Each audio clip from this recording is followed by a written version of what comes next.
take a look at how destructive that explosive device was on the truck of Robert Barker early this morning. As you can see, there's glass all over the place. The inside has been basically blown apart. There's even pieces of plastic on the roof of the inside of the cab. With your typical snowball, all you need are 2 good hands and some wet packing snow, but with these snow rollers, there are several conditions that are needed. Good evening. This fire hydrant on Palmyra Road has been running for over a week, so we decided to find out why. Right now, there are only 2 states that have laws when it comes to revenge porn, and Ohio is not one of them. But it could have been a lot worse. Take a look at where the bullet went through, right next to where the cashier usually stands. For the second time in 2 days, vandals have struck this construction site at the Jefferson Elementary School here in Warren. As you can see, the windows busted out of this backhoe here. They've also cut the wiring inside the truck. Naked, bruised, and a little disoriented, the boy walked from the bike trail all the way down on High Street. Officer James Lorenza says a random traffic stop of this box truck turned into horror as he opened the back of the truck. He took pictures of what he saw. There was loose vegetables, meat products, dairy products, all cross-contaminated. The temperature was above a refrigeration or freezing temperature. In fact, the food had an internal temperature of 65 degrees or more. The driver for New Shang Hung Incorporated of Cleveland told police that the refrigeration unit did not work on the truck and had not worked properly for 1 to 2 months. He also told the officer he broke down for several hours outside of Cleveland yesterday. The temperature here yesterday was around 78, 79 degrees, and in the baking sun out on the highway, I'm sure that it raised the temperatures in that cargo box. The food inside the truck was scheduled to be dropped off to 6 Chinese restaurants in Newcastle and Sharon before it was intercepted. But it had already made stops to the House of China, Grand Buffet, Sawa Steakhouse, and the Shangri-La, all in Boardman, as well as the Golden Bowl in Struthers, Bamboo Garden, and Little Hunan in Austintown. We went to several of those restaurants on the list and asked them what they plan to do with that food. Will you throw the broccoli out that you got yesterday? Yeah, I think it's still there. Can we watch you throw it in the garbage? Yeah. Okay. Yeah. The owners of Little Hunan, the Bamboo Garden, and the House of China all let us record them throwing out the food. All tell us they had no idea about the condition their food was transported in until our report. I can't believe that, because why would they even give us spoiled food in the first place? So then that makes us look bad here. We also alerted the District Board of Health, who spent most of the day going to all the affected restaurants to make sure all the contaminated food was destroyed. In Austintown, I'm Jeff Levkulich, WKBN 27 First News. State inspectors tell us they found more problems today when they visited the new Shang Hung warehouse in Cleveland. There were 7 vehicles in the parking lot, none of which had an operable refrigeration system on it. That's in addition to the 8th truck that was impounded in Mahoning Township Wednesday after a motor carrier enforcement officer stopped it and found spoiled and contaminated food inside. It's not known exactly how long those units have been broken. It is rather disturbing, especially for the fact that they probably knew this was coming. The company is not allowed to use those trucks to transport refrigerated food until they are fixed. We tried to get some answers from company management. 7 trucks, you could be getting people sick. You could be killing people doing this. Any remorse whatsoever? Nothing to say. Nothing. I don't say anything. The company can still ship dry goods until they come into compliance. We are still waiting for inspection reports for the new Shang Hung from the last several years from the state. But we're told This facility has been on our radar screen in the past. And while the Department of Agriculture is making sure everything is in tip-top shape here, it's really up to the restaurants as to whether or not they accept that food for delivery. Just like any business, when you accept a delivery from UPS, you look at it to see if it's okay. Restaurants need to do the same thing, and largely they do. That is a condition of their license. The health department says because of our story, all the spoiled or contaminated food delivered to the 7 Mahoning County restaurants has been destroyed. In Cleveland, I'm Jeff Levkulich for WKBN 27 First News. There are thousands of websites with racy photos of women on them. Lynn of Warren was shocked to see naked pictures of herself posted on social media sites like Facebook and Twitter earlier this week. We're not showing her face. She says the photos were even emailed to her own mother. I am mortified. I'm trying not even to leave the house because I don't know who's seen them. Lynn says a woman involved with her ex-husband of 11 years posted them online out of revenge. Lynn contacted Facebook, which took them down immediately. She says she called the woman who posted them on Twitter as well. And I said, get my pictures off the internet. And she started laughing in my ear. And she said, oh, you don't like it? I'm gonna put more on there. When you first took these pictures, did you ever think anything like this could happen? Never.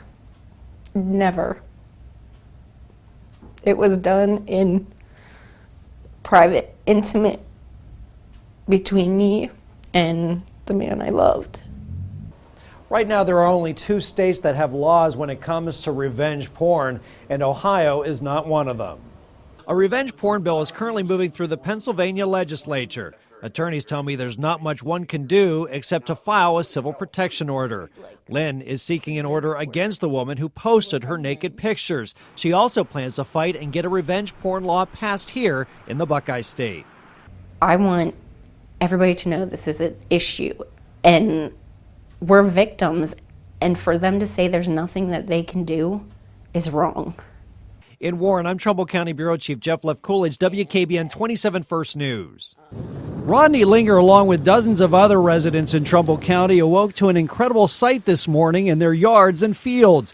Thousands of snow sculptures in the shape of paper towel rolls, donuts, and bowling balls that were not there when they went to bed. And I could see the sun shining through them. And I thought, those really look like cylinders. Looks like snow cylinders instead of snowballs or something. They are called snow rollers, so rare most have never seen one. You know, you'd roll them and then you'd turn it and roll it the other way, you know, to try and make it, you know, as round as you could. But this is just something else. Can you see it all right? With your typical snowball, all you need are 2 good hands and some wet packing snow. But with these snow rollers, there are several conditions that are needed. Meteorologist Don Guthrie says everything came together perfectly last night. Around 3 a.m., the temperature rose into the upper 30s. An hour and a half later, it went back down to 25 degrees. The steady wind peeled off that top layer of snow ice mixture and got it rolling. But then what has to happen after that is the next layer down under that frozen layer, that has to have enough moisture in it to be able to pack like you roll the beginning of making a snowman. Throw in the broad fields and large yards and you get snow rollers, the perfect distraction from the bitter cold temps. Glad that when we have strange cold winters like this, we get something unique to experience too, besides just the cold. In Cortland, I'm Trumbull County Bureau Chief Jeff Levkulich, WKBN 27 First News. Heidi Salapata Powell has been the tax investigator for the city of Niles only a week. Shortly before her promotion, she pleaded guilty to stealing money from her former employer, this AT&T store on Elm Road. She was a worker there, and some deposits came up missing, and she actually confessed to us that she took it. Bezetta police charged her with felony theft on September 18th of last year. A day after Powell was arrested for stealing money from the AT&T store, she got a job here at the Niles City Billing Department. That's where she worked as a cashier handling taxpayer money. Mayor Ralph Infant says he was not aware of Powell's arrest when he hired her. He didn't know until she was indicted by a grand jury in October. Well, we followed the contract and we had a hearing, and we placed her on unpaid leave. Powell was on leave until her case wrapped up. She finally took a plea agreement which reduced the charge to a misdemeanor. Despite Powell admitting to taking the money, Infant says he never believed she should have been fired. On a felony charge, I say yes, absolutely, and that's where we were waiting for the outcome of the court case. Shortly after her case wrapped up, Powell, who is the daughter of the Niles City nurse, was reinstated. Then she applied for and just got her new job with a raise as the city tax investigator. Is Heidi Powell here, the tax investigator? She is. Would you mind if I talk to her?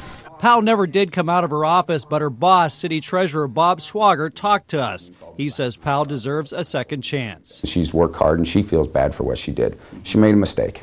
Schwager says he knows how some people may react to Powell's hiring since former clerk Phyllis Wilson was indicted for stealing $72,000 from the city. And there were some checks and balances that failed, and those processes have been, I guess, added to and improved. So I don't have any concern whatsoever.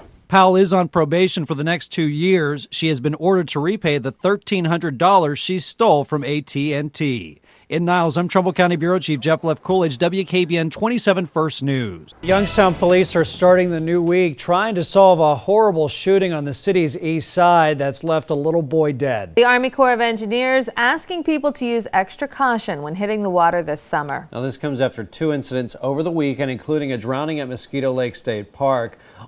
Jeff knows all the words. There he is. This guy sort of ziplined from the top Right on down. right down to the valley. It is in his career. Ice Ice Baby by Vanilla Ice. In sports, Pittsburgh coach Mike Tomlin and the Steelers dealing with a number of hurt linebackers. A family from Canfield concerned about a picture of their daughter floating around on Facebook. Well, it's not the actual picture that bothers them, however, it's the message that's going along with it. Well, a new state-of-the-art breast care center is officially open at St. Elizabeth's Medical Center in Youngstown. Natalie Jovanovich is live outside of the new Joni Abdu Comprehensive Breast Care Center with more on how this will impact cancer care here in the Valley. Good afternoon, Natalie. Beginning today, those with outstanding criminal cases in the area will have a chance to make things right with the legal system.